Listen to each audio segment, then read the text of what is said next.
Hello student, आज हम BSc third year के पेपर फर्स्ट की यूनिट फोर्थ के बारे में अध्ययन करेंगे। आज का टॉपिक है कॉम्प्लेक्स नंबर, सम्मिश्र संख्याएं। सम्मिश्र संख्या क्या होती है तथा इनकी उत्पत्ति कैसे हुई, इसके बारे में अध्ययन करेंगे। अब तक हमने वास्तविक संख्याओं के बारे में अध्ययन किया है। वास्तविक संख्या को कैपिटल आर से व्यक्त करते हैं। वास्तविक संख्या, प्राकृतिक संख्या, पूर्ण संख्या तथा परिमेय संख्या, परिमेय संख्याओं में सबसे बड़ी संख्या होती है। सभी वास्तविक संख्याओं को एक सरल रेखा के विभिन्न बिंदुओं द्वारा निरूपित करते हैं, जिसे वास्तविक रेखा कहते हैं। यह हम ऐसी संख्याओं के बारे में अध्ययन करेंगे जिन्हें द्विविम समतल में के बिंदुओं द्वारा व्यक्त किया जा सके, जिन्हें सम्मिश्र संख्याएं कहते हैं। किसी बीजीय समीकरण x² + 1 = 0 का हल करते हैं तो हमें x² = -1 तथा 1/x = -1 प्रकार की संख्याएं प्राप्त होती है। इसी प्रकार x² + x + 1 = 0 का हल करते हैं तब भी हमें √-1 प्रकार की संख्याएं प्राप्त होती है। इन संख्याओं को महान गणितज्ञ आयलर ने आयोटा नाम दिया, अर्थात √-1 बराबर आयोटा प्रतीक से डिनोट किया। तथा किसी वास्तविक गुणांक वाली बीजीय समीकरण के मूल यदि a + i के रूप की संख्या होती हो, जहाँ a और b वास्तविक संख्याएं हैं, तो इस प्रकार की संख्याओं को सम्मिश्र संख्या कहा जाता है। महान गणितज्ञ हैमिल्टन, कोशी, रीमान ने भी सम्मिश्र संख्याओं के बारे में महत्वपूर्ण जानकारियाँ प्रदान की। अब हम आगे सम्मिश्र संख्या के बारे में अध्ययन करेंगे। z = x + i/y रूप की संख्याएं सम्मिश्र संख्याएं कहलाती है, जहां x, y belongs to R तथा आयोटा बराबर √-1 होता है। चूँकि आयोटा बराबर √-1 होता है तथा आयोटा स्क्वायर बराबर -1, इसी प्रकार आयोटा की घात 4 बराबर कितना होगा +1। सम्मिश्र संख्या z = x + i/y में x वास्तविक भाग कहलाता है तथा y काल्पनिक भाग कहलाता है। वास्तविक भाग को प्राय रियल पार्ट ऑफ z से व्यक्त करते हैं तथा काल्पनिक भाग को इमेजिनरी पार्ट ऑफ z से व्यक्त करते हैं। किसी सम्मिश्र संख्या z = x + i/y में यदि y = 0 रखें तो हमें z = x प्राप्त होता है। चूँकि x वास्तविक भाग को प्रदर्शित करता है, अर्थात सम्मिश्र संख्या प्योरली क्या होती है, रियल होती है, अर्थात विशुद्ध वास्तविक होती है। यदि सम्मिश्र संख्या z = x + i/y में x = 0 रखें तो हमें z = i/y प्राप्त होता है। चूँकि y काल्पनिक संख्या होती है, अर्थात ये प्योरली क्या होती है, इमेजिनरी होती है, अर्थात z क्या होता है, विशुद्ध काल्पनिक होता है। अतः वास्तविक एवं काल्पनिक संख्या सम्मिश्र संख्या की विशेष रूप है।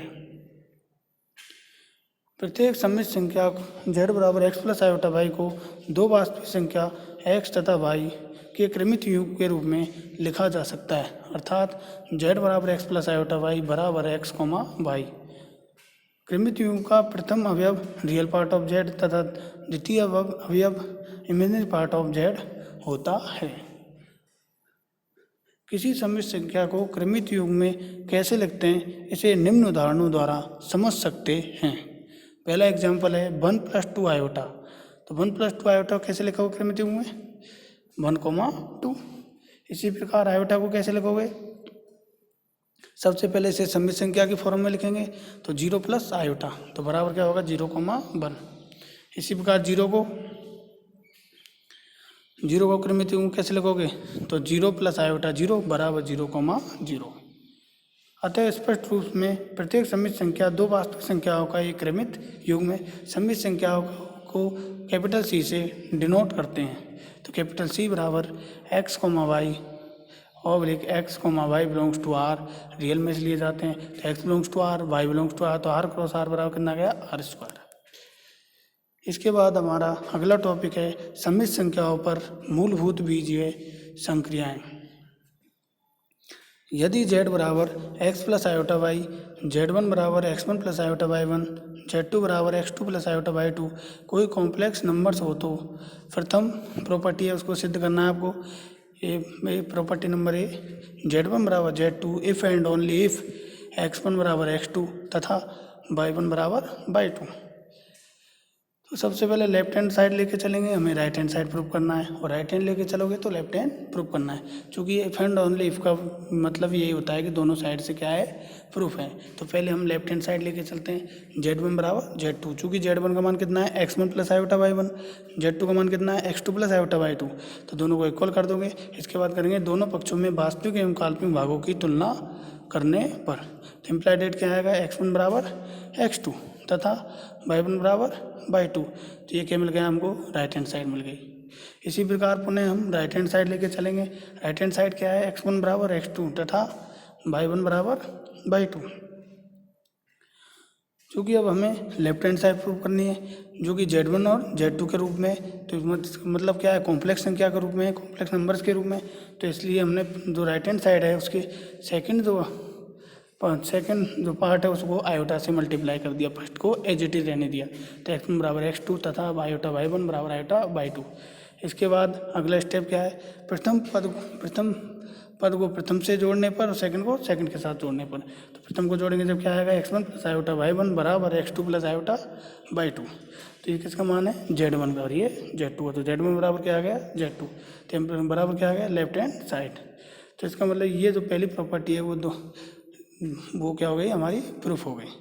इसके बाद सेकंड प्रॉपर्टी है जिसे बी कहते हैं।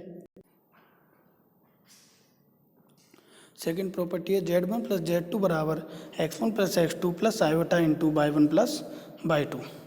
तो इसको प्रूव करना है तो लेफ्ट हैंड साइड लेके चलते हैं, Z1 प्लस Z2। चूँकि Z1 का मान कितना है, x1 plus iota y1 plus Z2 का मान x2 प्लस आयोटा y2, दोनों मान रख दिए। इसके बाद वास्तविक भाग को एक साथ लिखने पर और काल्पनिक भाग को एक साथ लिखते हैं। तो वास्तविक भाग को लिखोगे जब क्या लिखोगे, x1 plus x2 plus iota into y1 plus y2। तो हमें क्या मिल गई, राइट हैंड साइड। तो सेकंड प्रॉपर्टी भी प्रूफ होती है।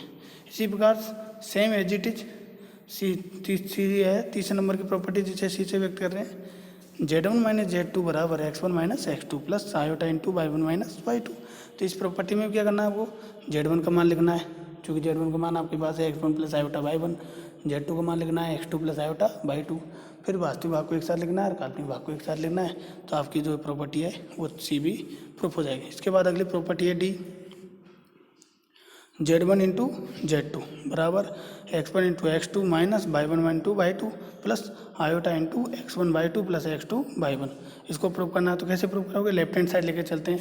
Z1 इंटू Z2 बराबर, चूँकि Z1 का मान कितना है, x1 plus iota y1 into Z2 का मान कितना है, x2 प्लस आयोटा y2। चूँकि दो पद आ गए, अब दोनों पदों का आपस में क्या करो, मल्टीप्लाई करना है। तो x1 को गुणा करना है x2 प्लस आयोटा y2 से। तो क्या आएगा, x1 into x2 plus iota x1 y2 plus iota y1 को मल्टीप्लाई करना है इसके साथ, आयोटा y1 इंटू x2।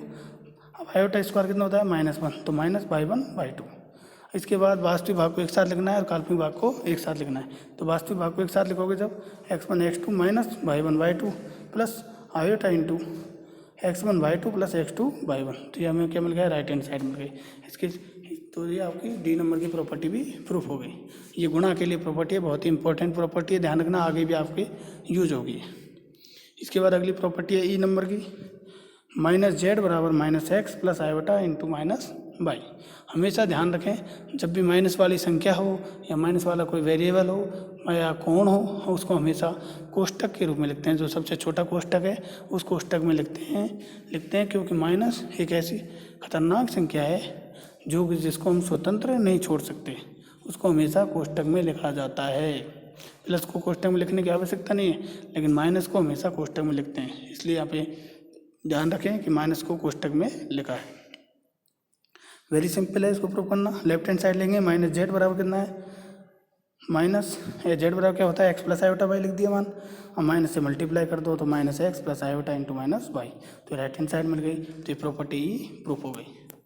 इसके बाद अगली प्रॉपर्टी है F, z not equal to zero. चूँकि 1/z का मान निकाल रहे हैं जेड के रूप में, तो हर में कोई भी संख्या है वो जीरो नहीं होनी चाहिए। अगर जीरो हो जाएगी तो क्या प्राप्त होगा, हमें इन्फिनिटी प्राप्त होगा, जो कि अनडिफाइन होता है, अपरिभाषित होता है। तो 1/z बराबर प्रूव करना है x/x² plus y square plus iota into minus y upon x² plus y square, ये प्रूव करना है आपको। तो लेफ्ट हैंड साइड लेके चलते हैं, 1/z बराबर 1/x प्लस आयोटा वाई। इसके बाद इसके संयुग्मी से मल्टीप्लाई करते हैं अंश में हर में, तो इसका संयुग्मी होगा x minus iota y. x minus iota y से अंश में गुणा करने पर, x माइनस आयोटा वाई से हर में गुणा करने पर, तो x माइनस आयोटा वाई अंश में एज इट इज, हर में आया हमारा a plus b into a minus b का रूप बन गया, अर्थात बराबर a² माइनस बी स्क्वायर। तो a का काम कर रहा है यहाँ पे x और b का काम कर रहा है आयोटा वाई, तो x² माइनस आयोटा वाई का स्क्वायर। चूँकि हम जानते हैं कि आयोटा स्क्वायर बराबर कितना होता है, -1 होता है, तो बराबर क्या होगा x माइनस आयोटा वाई बटे x² प्लस वाई स्क्वायर। इसके बाद सेपरेशन करते हैं, सेपरेशन कर देते हैं, तो वास्तविक भाग उनको एक अलग लिख देते हैं और काल्पनिक भाग वाली टर्म को अलग लिख देते हैं। तो x/x² plus y square plus iota into minus वाली टर्म में उसको कुछ टर्म लिखेंगे, हमेशा मैंने बताया आपको, minus y upon x² plus y square. तो इसका राइट हैंड साइड हमें जो रिजल्ट है वो प्राप्त हो गया। तो ये एफ प्रॉपर्टी भी प्रूफ होती है। इसके बाद अगली प्रॉपर्टी है जी। चूँकि G property z2 not equal to 0, तो z1/z2 बराबर है x1 x2 plus y1 y2 बटे x² plus y2² plus iota into x2 y1 minus x1 y2 upon x2² plus y2²। तो इस प्रॉपर्टी को आपको प्रूव करना है, जी प्रॉपर्टी को। तो इसमें दो प्रॉपर्टी यूज हो रही है, इसमें दो प्रॉपर्टी यूज हो रही है। चूँकि z1/z2 का मान निकालना है, तो सबसे पहले जो प्रॉपर्टी वो यूज हो रही है 1/z वाली, और एक प्रॉपर्टी हमारी गुणा वाली है जो मल्टीप्लिकेशन वाली है z1 इंटू z2 वाली प्रॉपर्टी, वो भी इसमें यूज हो रही है। तो दोनों का यूज करना है और इसको प्रूव करना है। मैं थोड़ी सी आपको हेल्प के लिए थोड़ा बता देता हूँ। इसमें z1/z2, चूँकि z1 का मान कितना है x1 प्लस आयोटा y1 बटे z2 का मान कितना है x2 प्लस आयोटा y2। इसके बाद इसकी z2 की संयुग्मी से अंश में हर में क्या करोगे, गुणा करोगे, तो संयुग्मी क्या होगी x2 माइनस आयोटा y2 बटे x2 माइनस आयोटा y2। तो फिर दोनों अलग अलग मिल गए। z1 एक तो इसके z2 का संयुग्मी मिल गया, एक भी z1 का मान मिल गया। तो ऊपर हर अंश में तो ये मिल गया, हर में क्या मिल गया, a plus b into a minus b वाला रूप मिल गया। तो इसका मान कितना हो जाएगा x2² प्लस y2²। तो हर में तो ये मान प्राप्त हो जाएगा, लेकिन अंश वाली जो दोनों टर्म है, दोनों टर्म में उनको दोनों का आपस में क्या करोगे, मल्टीप्लाई करोगे, तो हमें 4 पद प्राप्त होंगे। फिर उसके बाद उनको वास्तविक भाग को एक साथ लिखेंगे, फिर काल्पनिक को एक साथ लिखेंगे, तो हमारा जो जी का जो राइट हैंड साइड का रिजल्ट है वो आपको प्राप्त हो जाएगा, और जिससे जी प्रॉपर्टी वो प्रूफ हो जाएगी। तो प्यारे विद्यार्थियों, आज जो भी मैंने कॉम्प्लेक्स संख्या के बारे में पढ़ाया है आपको, उसको आप घर पे जब भी आपको टाइम मिले उसके बारे में पढ़ें। पहले मैंने कॉम्प्लेक्स संख्या क्या होती है उसके बारे में पढ़ाया, उसके बाद किस फॉर्म की संख्या कॉम्प्लेक्स संख्या कहते हैं, फिर इनको क्रमित योग के रूप में कैसे लिखते हैं, तो वो भी आप पढ़ें। फिर क्रमित योग के रूप में मैंने 2-3 एग्जाम्पल तो मैंने आपको समझाए, और जो भी छोटे हैं 2-3 एग्जाम्पल उनको आप स्वयं करें, जिससे आपका ये टॉपिक क्लियर हो जाएगा। इसके बाद ये प्रॉपर्टी है जो बीजीय संक्रिया की जो प्रॉपर्टी है उनके बारे में पढ़ाया है, तो वो भी आप पढ़ें। इसमें मैंने एक प्रॉपर्टी z1 माइनस z2 वाली छोड़ी है, आप जो आपको सॉल्व करनी है, तथा एक प्रॉपर्टी जी है जो z1/z2 वाली है, उसको मैंने आपको हिंट तो आपको दे दी है, लेकिन इसको पूरा कंप्लीट आप स्वयं सॉल्व करें जब भी आपको टाइम मिले, जिससे ये जो शुरुआत है यूनिट 4 की उसका जो टॉपिक है सम कॉम्प्लेक्स नंबर्स वो आपको क्लियर हो जाएगा, जिससे आगे जब भी आपकी क्लासें लगेगी उसमें इस टॉपिक को समझने में आपको कोई दिक्कत नहीं आएगी। Thank you.